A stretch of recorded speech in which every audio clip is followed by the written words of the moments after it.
Je vous propose pour terminer ce journal de descendre quelques mètres sous terre au cœur de l'une des plus belles grottes de l'Ardèche. L'Avenne d'Orniac, une merveille classée grand site de France, est transformée pour l'occasion en salle de spectacle. Un décor forcément grandiose dans lequel évoluent des acrobates suspendus aux parois, mêlant à la fois frisson et poésie. Peggy Lieudenot et Maxime de la Houplière.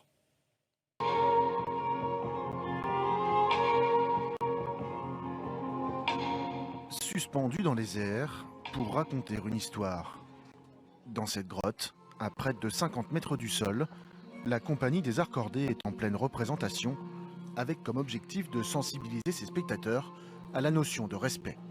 C'est en fait l'initiation d'un jeune enfant qui va rentrer dans la grotte et puis rencontrer des chamans qui vont lui rappeler les bonnes façons d'être diplomate entre vivants. Voilà. C'est aussi un petit coup de gueule sur la chute de la biodiversité, le réchauffement, etc. 12 cordistes, des comédiens, des éclairagistes, des ingénieurs du son. Ils sont en tout une trentaine à investir les lieux, sans compter les 100 spectateurs présents à chaque représentation.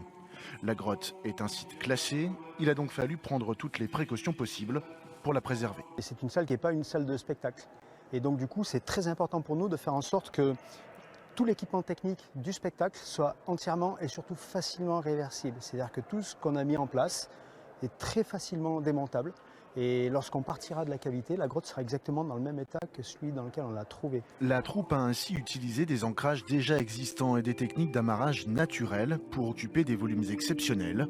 Les jeux de sons et de lumière permettent aussi de visiter la grotte autrement. Les effets de lumière et tout, c'est vrai que sur toutes les stalactites ou stalagmites, c'est un autre effet, c'est une autre vision de la grotte. Et il y avait un vrai message aussi en même temps politique aussi au fond. Et voilà, donc c'était vraiment complet, c'était vraiment très riche, quoi. Voilà. Moi j'ai beaucoup aimé, ouais. La compagnie des Accordés a également pris goût à ce décor particulier. Elle projette déjà de revenir en avril 2022.